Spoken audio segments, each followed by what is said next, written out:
song is called Rocket. It is from Connor Cherland's album, Lake. Connor is my guest today, and we're going to be talking about making that album, raising money for it, distributing it, his philosophy on writing songs in volume, and also his very wonderful takeaways of how to get big gigs in the music industry.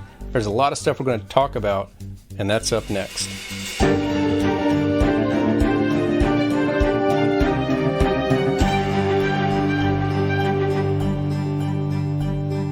Hello and welcome to the Musician Toolkit, episode number 48. My name is David Lane, and it is great to be with you once again. Okay, no rambling at all today. We're going to go ahead and get into the topic of today's episode. And there really isn't a singular topic. My guest today is Connor Cherland. He's an LA-based musician. He just recorded an LP called Lake that was released this past week. We tried to actually get this interview in a little sooner so that it could be kind of an announcement of his gig, and he also had an after party, but we were just a little late. Entirely my fault in putting this together, but his album is available to stream everywhere, and we're going to talk about that. We'll talk more about that toward the end. What we're really going to talk about is some of the things that he's learned in his career as a musician. So first of all, he was not a career musician when he got started out of school. He was a full-time employee in the tech industry. And we're going to talk about what led him to leave that behind and become a full-time musician. We're going to talk about some of the things he did that would allow him to succeed. He has a very interesting approach that's not unique. I think a lot of songwriters share this. He has a habit of creating songs in volume so they can find the diamonds in the rough. And it's an approach that I think a lot of songwriters think they don't need to do, and we'll talk a little bit more about that. But if you write 10 songs, you don't necessarily have 10 good songs. You might have 1, 2, 3, maybe 4. He also has a great takeaway when it comes to trying to get your name out there for some work. And I'm going to tell you what he says, but I'm not going to give away yet how he elaborates on it. He said he nearly did what a lot of musicians do, which is to just hand out their business card to the person they want to get a job from. But instead, he realized that the smart thing to do was to get their business card. Why is that important? We'll keep listening to find out. And then one other thing we're going to talk about that I thought was really important, and it was actually probably the biggest thing I learned about Connor in advance that prompted me to want to get him on as a guest. And that was after 7 years of being a full-time musician and succeeding, he thought it was important to become a student again. He started taking lessons. So without any further delay, here is my conversation with Connor Cherland. Well, it's my pleasure today to be chatting with Connor Cherland. So Connor, thank you for joining the Musician Toolkit today. Of course. Thanks for having me, David. So tell us a little bit about yourself, what your main instrument is, where you're located, just kind of, what you do at this point in time. Yeah, so I kind of was a 4-chord Connor on the guitar from like age 10 through age 18, and then decided to learn a couple more. So guitar is kind of my background, and then in the last 2 years picked up piano, and that's my primary songwriting tool at this point. Nice. Okay. Well, a lot of songs have been made with 4 chords. You've probably seen Axis of Awesome out there. Absolutely. No, they're good for a reason, and that they're very strong. Yeah. But it's very interesting how many songs, once you realize what other chords are out there, also a lot of songs have been written with all the other chords. Yeah. I actually think it's, And I say this as someone who used to be the type of guy that would criticize music for not having enough chords, but I kind of sit on the other side now. I realize there's a lot of great music that uses fewer than 4 chords out there. And, one of my favorite bands is Radiohead. And when the album In Rainbows came out, one of the, I don't know if it was Rolling Stone or somebody, one of their, critiques of that album was, some of the songs only had 2 or 3 chords to them. And I'm like, right. and I would just want to say, and what else? There's a lot of other things musically going on that make it really good. So, yeah. But Right. that said, not everybody, there's a lot of merit to John Coltrane, Giant Steps, things that use a whole lot of chords, as well. Right. Yeah, it's fascinating how often I'll like show these more complicated songs to friends, and then I'll just show them a classic 1/4 chord song, and they're like, "Man, that one's my favorite, hands down." And I'm like, "All right, sweet man." So, in your bio, you mentioned that 7 years ago you left a career in tech to become a full-time musician. So tell us about that story. I mean, tell us what you were doing in technology, and what are the steps that led you to decide, but also gave you the opportunity to become a full-time musician. Yeah, well, I graduated from college at University of Santa Barbara for environmental studies. Didn't really know what I wanted to do for college. I was just told, we're going to cover your college, make sure you have science involved. So I did that. And then when I graduated, I had a buddy who already worked at this tech company, and they built software for property managers. And I was like, okay, cool. I can build websites. That was one of the tools that I gained in college working at a food bank. And because I already had that job locked in, they got to ask me, like, how much time do you need between when you graduate and when you want to start? And I was like, if you can give me 3 weeks, that'd be great, because I'd love to write and record some songs, because I was like inheriting music recording equipment. People gave me like $2,000 worth of free equipment, like within a month, around like the month that I was graduating, and it was very confusing and awesome. And from there, I take this tech job. I'm building websites for property managers. It's like very plug and play. It's very like high volume, high touch clients. So it's like you're dealing with like up to 60 clients at a time. I built 500 websites myself in 2 years. And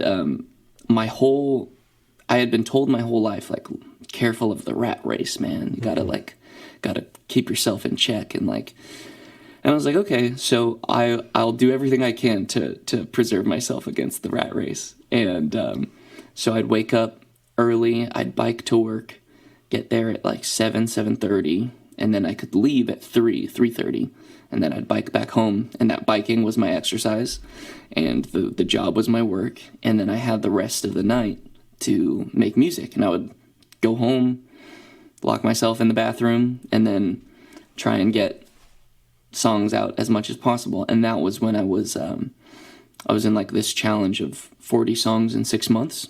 And my goal was, if I don't write 6 good songs out of 40, I should just quit forever. And that's how that got started. I found a good 6, and then I've kind of continued on that like 40 for 6 train ever since. Where my percentages go up minusculely, but they do go up over time, and that's been a sweet thing to find. And then while I was like day jobbing as this website maker, I was in the night I would be playing some gigs, and it turned out like once a month, and then like twice a month, and then once a week, and then 3 times a week, and then both jobs basically came to me and was like, hey, we could have you do more here if you did less elsewhere. And that was kind of the crossroads, and I figured I was young enough still at the point where I had been intentionally saving up a nest egg to keep myself safe. So it was time to make that leap, and I did, and that's 7 years ago. It's been 7 years straight of this. And you said you were young enough. You look pretty young now. How old are you? That's true. 31, almost 32. Oh, wow. Yeah, I would have put you closer to like mid-20s. So. Yeah.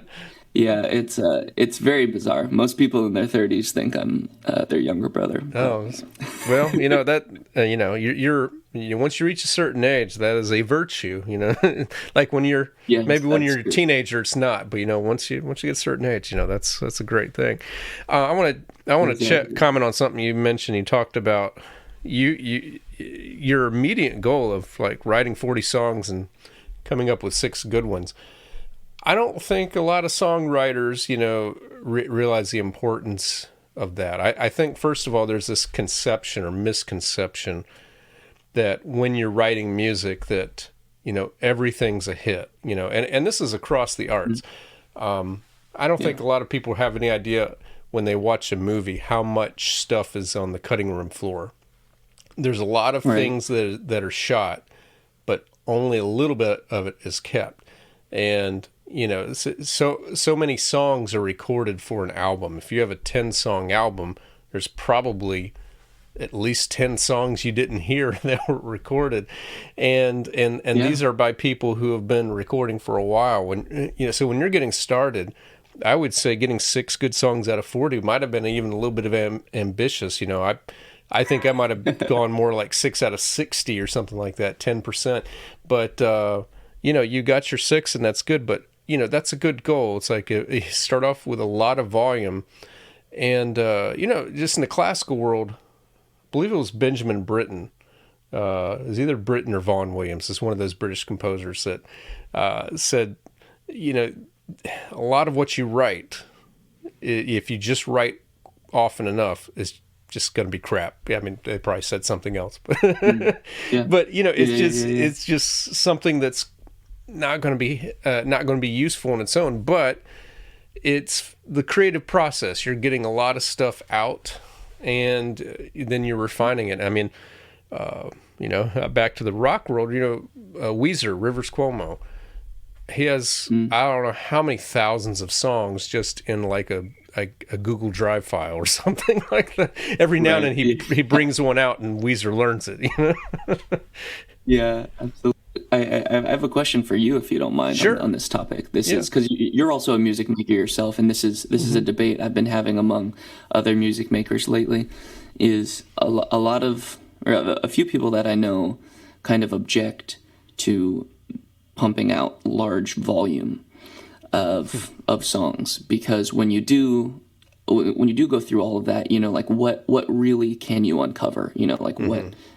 What do you haven't lived any additional life, so what additional insight do you have? How do you kind of balance for yourself I need to live life so that I have things to write about, versus I need to write so that I get good at writing? So I'm probably the wrong person to actually have an opinion on this, because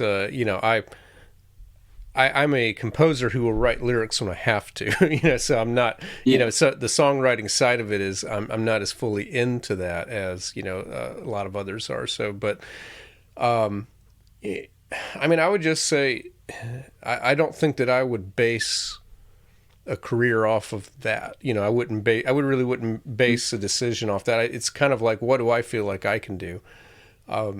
Because I think only a small percentage of people are going to have a really strong opinion either way. It's like, I think if Taylor Swift released a, 1 or 2 songs a week, for the rest of this decade, I bet there are millions of fans who would not complain about that. So it's just, but among those, there probably are going to be some that like, she's still dating the same guy. It's like she hasn't had any new experiences, any new breakup material or anything like that. So, I would say I can see the argument, but only if that's important to you. It's like I don't know that every song has to have some deep significance. That's the thing. If you back to Weezer. They actually laugh when anyone tries to figure out what their songs are about, because I think his process is he kind of like he has a database of lyrics, and he just kind of picks, here's the first line, here's the second, here's the third. There's no thought to what it means at all. So I think you have to know what matters to you as a songwriter, and you have to stay true to that mission. The other thing I wanted to just comment on your story, your career in technology, it's nice that you've had that experience, because I've talked to some musicians before, people like myself, who really from the time they graduated high school never considered anything else. They just went into music. Right. And there's always that thought of, so the grass is greener mentality. It's like, should I have gone into something, into tech, into business, or Right. because music is, even when you're successful, it's a volatile career as far as, making income. You could have a really good month, you have a lean month, and so there's that thought of, wouldn't it be nice to have something reliable and stable. Right. And certainly for a lot of people, you can do that. There are people who also do both. I've actually, there was a band in Jacksonville one time. It's been so long. I know the people in the band, but I can't remember the name of their band. But they made some really interesting music, and they said that they did only original music.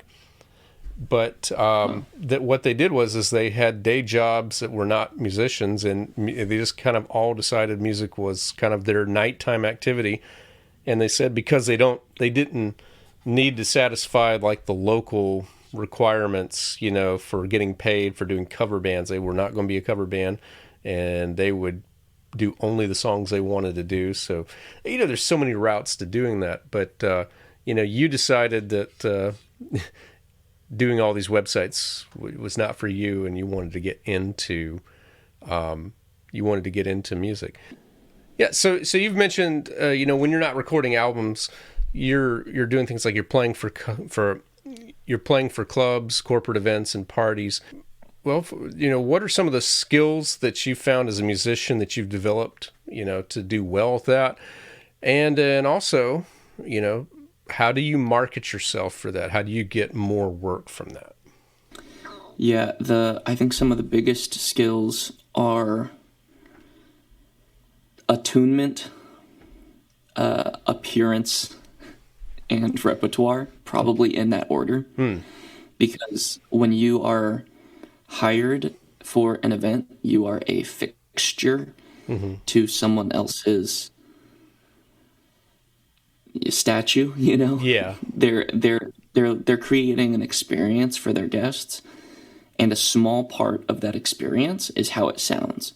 Yeah. So, but before, like, when you think about like on social media, what people share, they share the image, and like if it doesn't look good on a video, if you sound beautiful, but you don't match the occasion, then that can be a problem for most people, because what they imagine in their mind doesn't just sound beautiful, but it's like it's dressed appropriately and it's calm. It's not adding any drama to the entire thing. Like, right. When you show up and the wedding planner is like, "Hey, can I get you a chair? Can I get you any water?" Being like, "I got my water, I got my chair, got my extension cords, thank you." Like those types of things, like it settles nerves, and that's what the majority of people need from vendors at high net worth events. They need people who settle nerves, because what you often find is there are certain vendors who raise the nerves, and like that's going to happen at every single event. So like there's always going to be some drama with like the catering's doing this or one of the guests is doing this. So it's our job to hold the peace. Yes.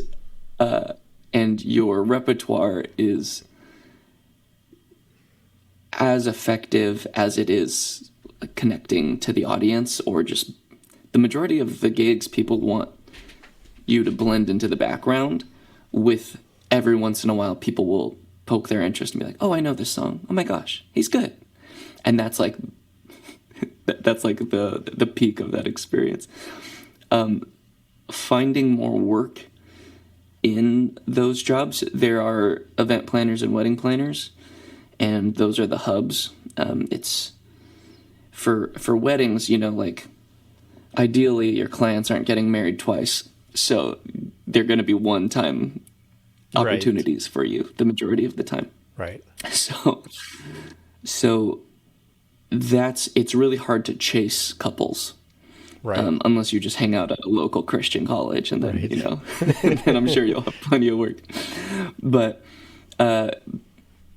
playing with these wedding planners, getting their information. Not just, I've done this so much where I hand them my information and then I slap myself in the face and I'm like, no, get their information. Yeah. Because you can follow up with your like very well made videos, get like a good video camera, good audio, get yourself dressed up in the way that you would appear at a wedding, be in a space that's similar to the weddings that you want to be hired for, or at corporate events or whatever it is, and then show them that video, because they're not going to use their imagination and think like, okay, guy in a t-shirt in his bedroom sings beautifully. They want to be like, oh, guy got dressed up and went to a fancy place and recorded himself with a good camera. That sounds like my guy. And when you can put the picture in their mind, then they don't have to do any of that imagination work themselves. So I try to make, even my business cards are like, I have an artist business card and I have a weddings business card. And it's like me dressed up in a suit, laughing, playing guitar at a wedding, and it's like it's the exact image most people are hiring me for. Right. So now, I don't know if you've done this much or if you've done this at all, but it seems to me like, one good additional thing you could also do. You're not going to rehire. At least you hope you're not rehiring the same people. It means their marriage hasn't gone very well, but. Getting testimonials either from them or just like if I don't know if let's say that they share with you like someone who was attending the wedding was like that was a kick-ass band, that was a really good band, it's like you put that in, if that comes across in an email, that's kind of fodder for the testimonial section. I would think that because that goes a long way, because if people were hiring you, it's good to have a demo. It's even better if someone's hired you and they really liked your work. Yes. Yeah, absolutely. Yeah. No, I agree with that. That's smart. So finding multiple places to put those testimonials as well, like your website plus like a Yelp page or something like that. When you first kind of introduced yourself, you said something that really caught my eye, and that's as you mentioned how you've been in music for 7 years now, but you're returning to music as a student and you started taking lessons again. So, just describe what is it like, you're kind of returning to the world as a student, and, what is it that you're learning? And, it's like maybe compare, how does that feel now in your early 30s than it did 10 years ago?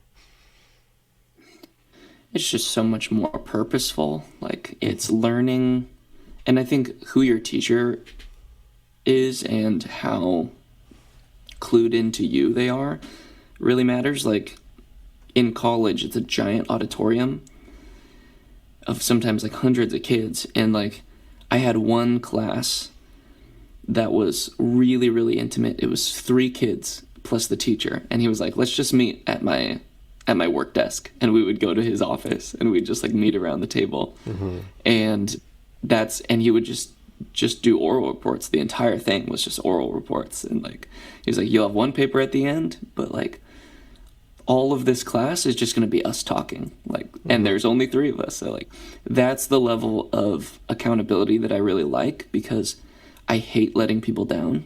Yeah. And I love making people happy. Mm-hmm. So it's just like this people pleaser in me that's like, it wants the gold star so badly. My dad was my principal growing up, so you can imagine what kind of need for praise that created over the years. Right. He was also my volleyball coach, but that's, it's a redundant point at that place. Right. So right now, my November through March basically is my like intense writing period, and I'll start up lessons again with my music teacher Josh, and I mean, he's also playing on this record. He's a friend of mine now. It's a sweet relationship, and he is teaching me principles in as far as they will be useful to me creating my own music, which is amazing. Where there was one day where I got to ask him, I was like, hey, how do you know, like, for like background vocals, for like picking notes, when you have a melody, let's just break it down, like when you just have the melody, how do you decide what chords go with it and where on the keyboard it goes with it? Mm-hmm. And he was like, oh, just, you're asking for like just general harmony, okay? And then he was like, well, we should probably like start a book. And he was like, and he like showed me a book about like, these are some of the rules of harmony, and these are some of the movements we want to avoid. These are the types of intervals and movements we want to avoid. And then it was just kind of a puzzle. And then he'd be like, here's the homework. And I'd do it and be like, okay, great. You understand the concept. Let's move on. We can get as nerdy as we want into this. He's like, I do this homework, and I've been doing this homework for years, and I still get things wrong. But he's like, you're not scoring for film the majority of the time. So this is like, I only want to give you the info as it's relevant. Mm-hmm. Yeah. So yeah, we did that. I got to ask him like a mixing question, and he was like, we should start another book. And it was like mixing secrets for the small studio, and it's this like big old book, and like the majority of the books I read now are because this guy told me to. So right. That one's actually on my to read list. I have that saved somewhere, but I have not read that one. The mixing secrets for the small studio. Oh, it's great. It's very, yeah. I think what's also nice about the books I'm finding, or the books that have been given to me, is they're all very conversational. Mm-hmm. The other textbook is Harmonic Experience. Mm. And this is like, it's from this like hippie dude in his 80s. Yeah. And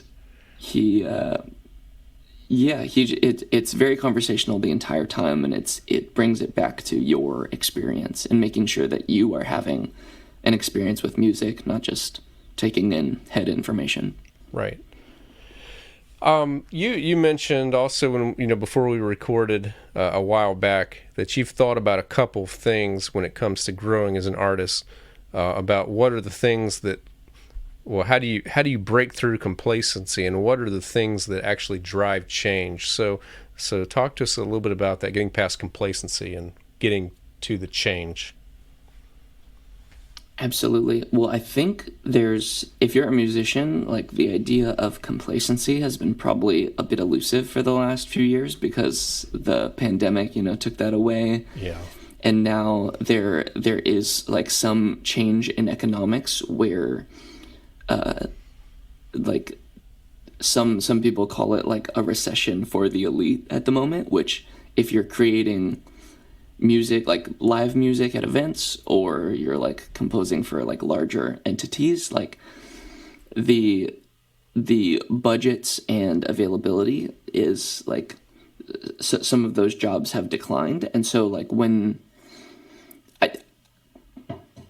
for me, I'm very economically driven. So if I start to drop below a certain level, it's like, okay, now I need to develop even more skills. It's not just about, because like as a solo artist, you can play as many beautiful songs as a solo artist as possible, and that's a really lean operation. There are other jobs as a solo artist that you will not be considered for if you don't have relevant marketing material, and the people who book this, if they don't know that that's within your wheelhouse, like well within your wheelhouse, then they're not going to consider you for it. Because there are other duo acts who have been out there longer than you. There are other trio and full band acts that have been out there marketing themselves as that longer than you. So finding your people, building out a repertoire that's more band specific, more like this is the strictly reception band project. This is the cute duo in a garden project. Like this, building out those types of things. I market myself as a DJ as well. I have like the full DJ setup with like, this year we're adding the lights to the display and all of this, just because it's like when when all of your eggs are in this basket of like, I can fit this mold, it just means that you're excluding yourself from all these other places. And I'm trying to diversify in that way as well, so that I can start to pick up all this different type of work without distracting from the main thing, which is like, I do weddings and corporate events because they are high touch and they require a lot of like precise detail, but it's a lot of money in one day. And so you have the other days to work on your art. And like, that's like my main thing that I'm trying to keep precious and like keep intact throughout the years. And then there's this other thing of like complacency within music. Like, so that's the like playing for others side. And then there's the like playing for yourself side, the art that you choose to make. How do you not grow complacent with that? And I think there's so many dimensions of like beauty that you want to make. Like, again, I mean, similarly, I can write a much better solo accompanied song than I can a band song, because I understand solo accompaniment right way better than I understand every other instrument. And so the challenge continues to be for me of like, on this upcoming record, there are certain songs where I'm like, oh man, that just like hits the nail right on the head. That's exactly what I was intending. And then there are other ones where I'm like, that went a different direction, and in certain ways, very good ways. But it's like, I don't know how that moved so far from my original vision as we added on these layers that I intentionally picked. Yeah. It just sounds so different. So where are my knowledge gaps so that I can actually achieve what I'm looking for? And there's always going to be happy accidents, but like, oftentimes when it comes to a big group number, I'm often like getting lost in the sauce, and we just end up with this very different thing. And I'm like, okay, that's cool, but intentionality rocks. And I would love there to be just like more and more intentionality in my music. And I think when you look at the 7 records that I've put out at this point, like, the intentionality only increases as they iterate year after year. And that's my main goal, being like, how do we get this to the point where I'm not like white knuckling it, but I did really pick what I wanted it to sound like, and it becomes a really true expression of who you are rather than a happy accident. Yeah. You know, I think a lot of artists, bands that have been very successful, it might be frustrating to some of their fans, but their next album's probably not going to sound like the previous one. You know, like they're probably like, you know, the fans fall in love with a certain sound, and most artists, I think, are appreciative that they did that, but they don't want to just go back and recreate it. Now, there's plenty of exceptions out there. There, you know, kind of notably, there are some blues artists, you know, that throughout the years that have just basically kind of done next record. It's all kind of the same. But as artists, that's kind of what they're fine with that. It might be more about just changing the lyrics and not so much with the music, you know. So, but when certainly when you are taking the time in the moment to evaluate where you are now, and as you said, kind of seeing what do you need to learn to get to the next stage, you know, that's when things are going to change. I mean, you know, we still 50 years after the fact, I mean, really coming up on 60 years after the fact, we still talk about the Beatles, and right. It's almost hard to remember that everything they did, you know, as far as recordings, was in about a 6-year period, and there's a profound difference between that first and 6th year. I mean, there's a profound difference between the first and 4th year.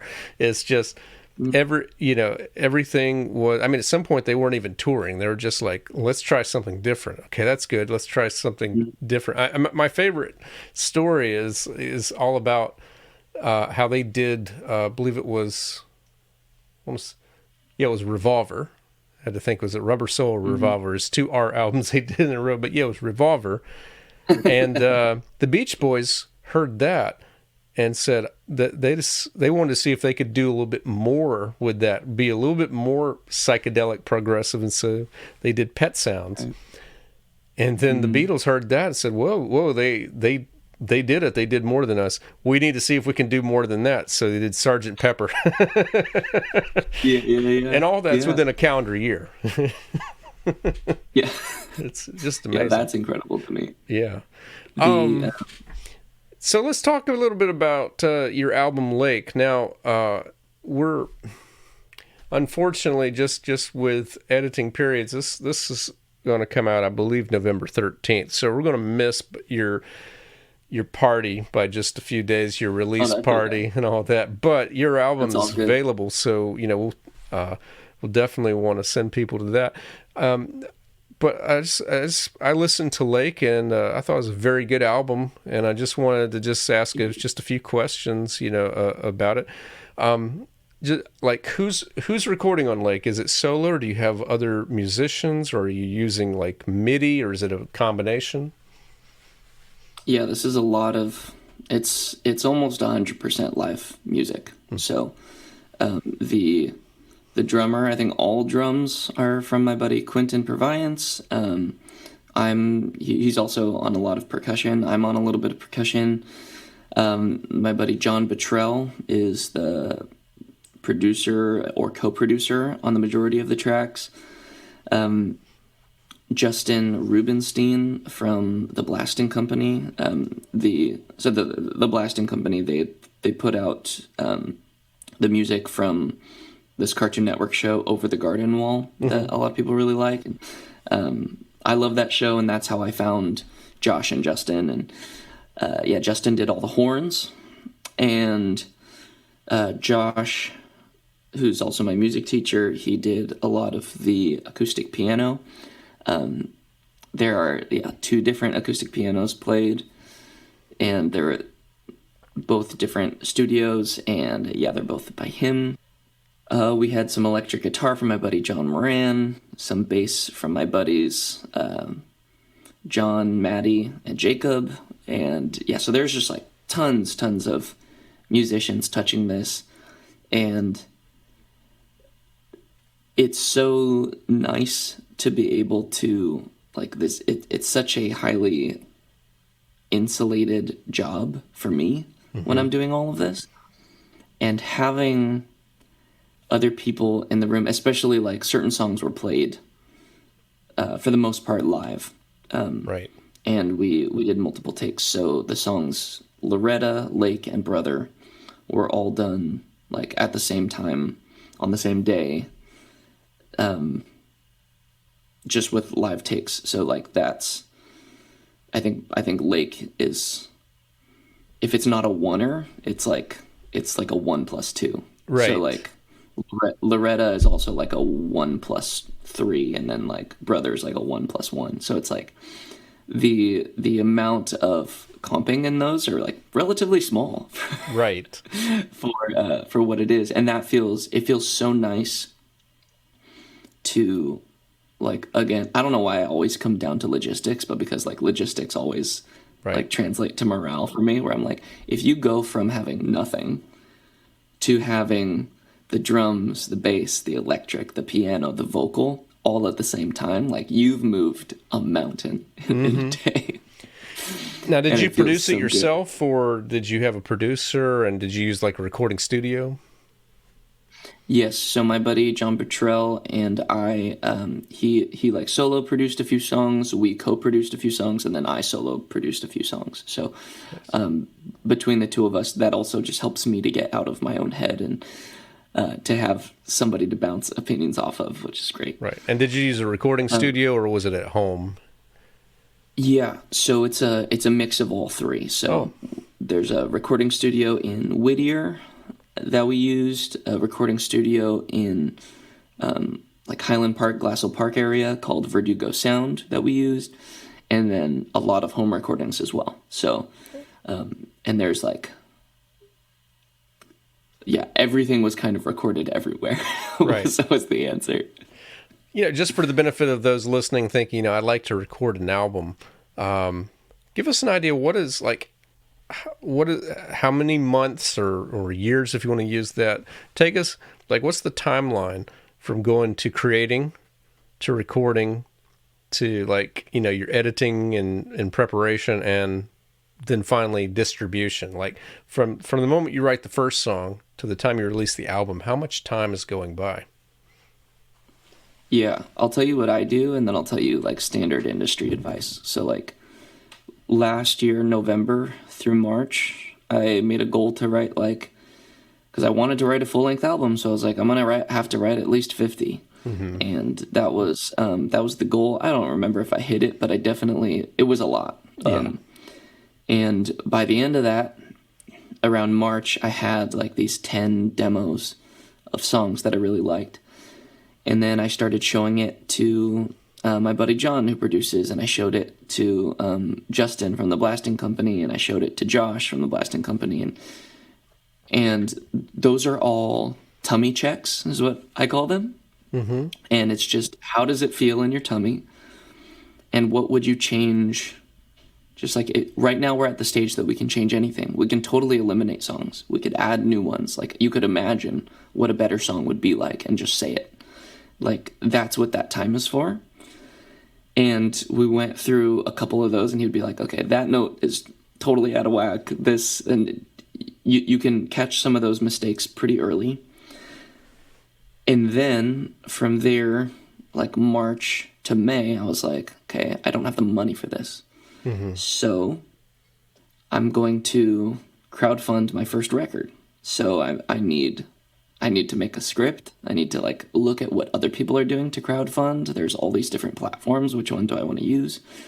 And you just dedicate certain days to answering a question, which is like, by the end of today, I will know which platform I will use and which types of scripts resonate with me for campaign videos.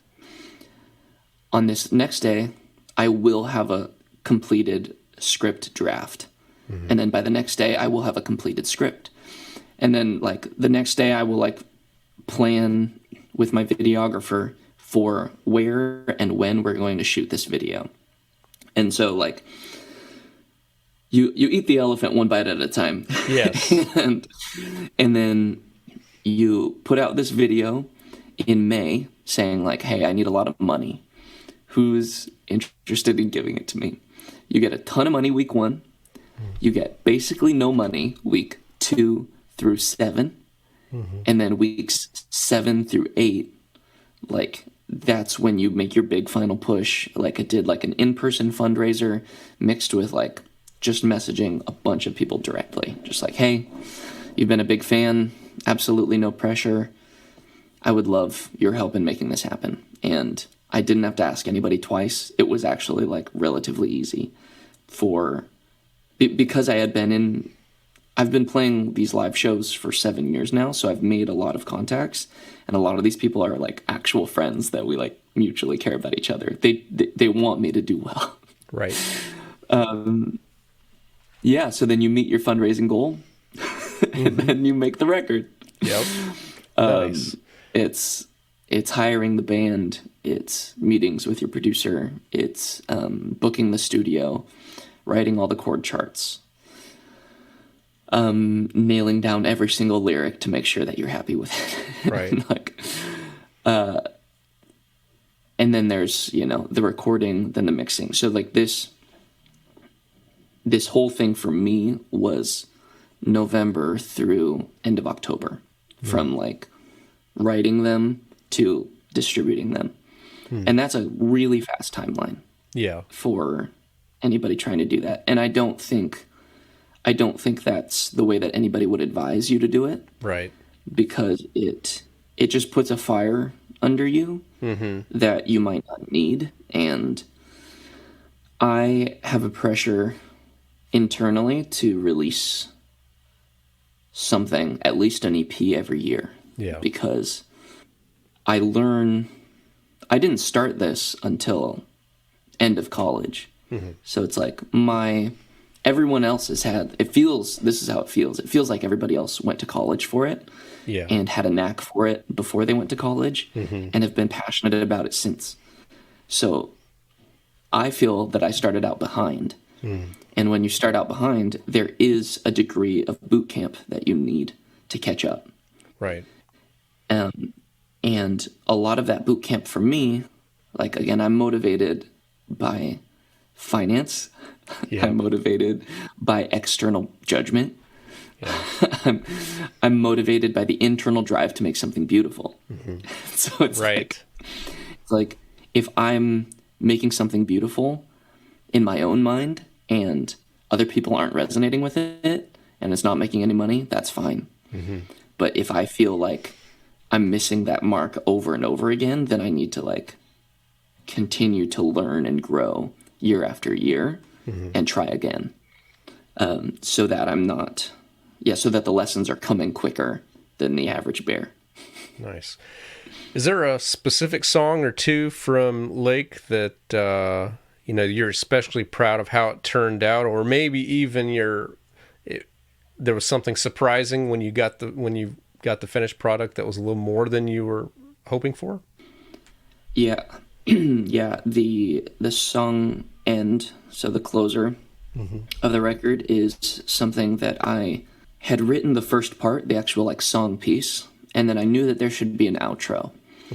And so I asked my buddy Josh, I was like, would you mind like writing an outro, like a horn outro for this? And he like set up his MIDI and he like picked the different horns that he wanted, and then we sat there and then he came up with a few different things, and then he like settled on the finished product, which is what we have now, and it just felt so complete by the end. And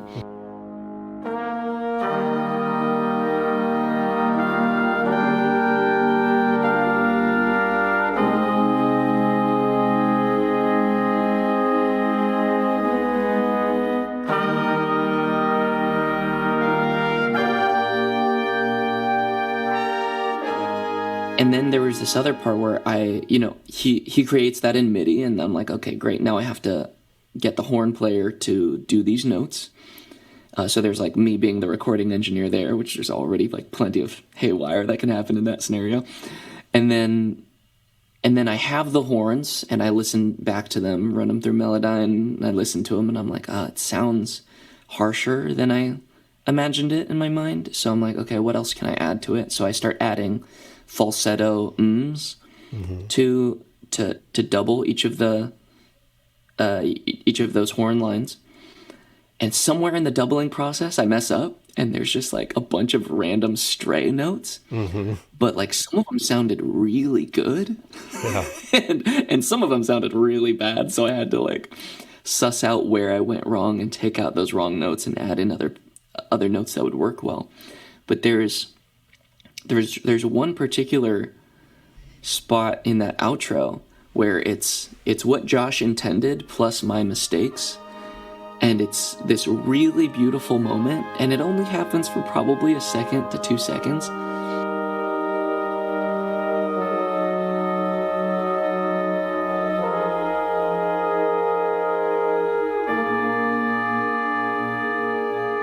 But it feels so much more mournful and triumphant than I think it did originally with just the way that he put it. Because the way that he put it, it felt triumphant and sad, and then somehow with my voice and this like one stray note that I added in there, it just colored it in this like way more nuanced way that felt so true to what the album really was.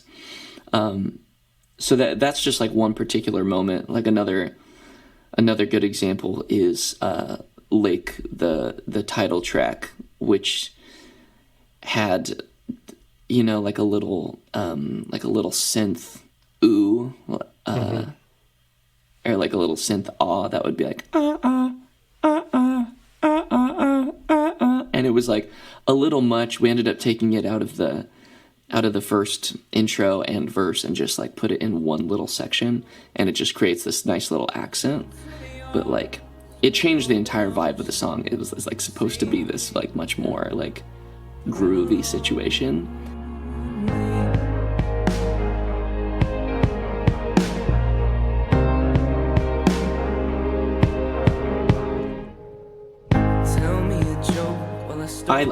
I'm in love with what we like came out with, which is like we got to use this Prophet from the recording studio, plus we got to use the Melodyne from the Mellotron, right, from the recording studio, and those two things also like just changed the vibe in this really beautiful way that I hadn't anticipated.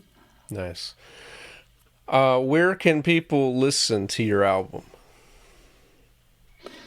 Everywhere: Apple Music, Spotify, YouTube, SoundCloud. Yeah. I got it up on Bandcamp.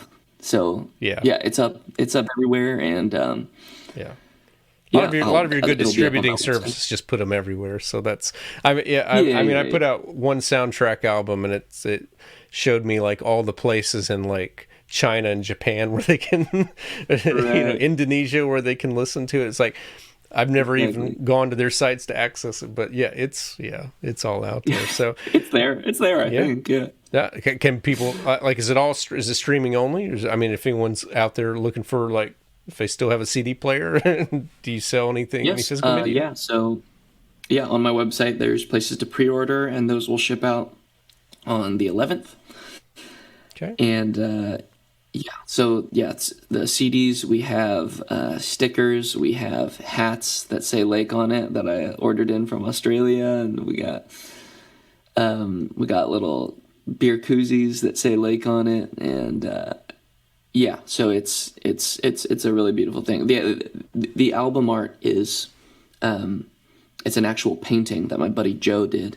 I play pickleball with him, and he's a fine artist in town, and he so that the actual physical art will be at the release show, and it's now just like a staple in our home. It's like hung up with all the other paintings, so it's really sweet. Nice. So where can people follow you or find out more about what you're doing? My Instagram, my website, TikTok, Facebook, what have you. It's just Connor Cherland, Conner.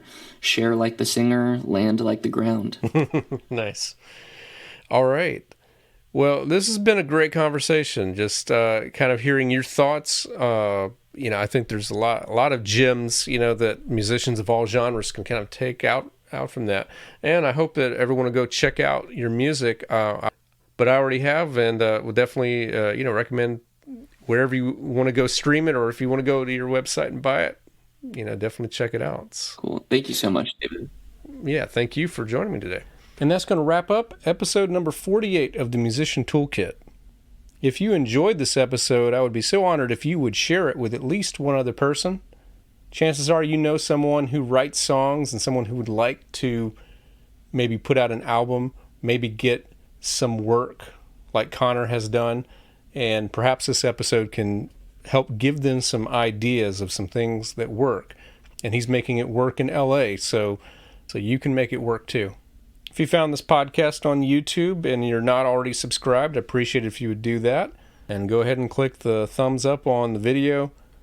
And if this was your first time listening to the Musician Toolkit, thank you so much and welcome. We would encourage you to click follow or subscribe on wherever you're listening so that you can catch each episode. There's a new episode each Monday. Some of the episodes are solo and some of them are with great guests like Connor. Just a reminder, if you have a private studio of any kind, you want to improve the efficiency of your admin, such as scheduling and collecting payments, you should check out Fonz if you haven't already. And you can try it for free, and there's a link in my show notes where you can do that. Once again, thank you so much for listening, and I'll be back again next week.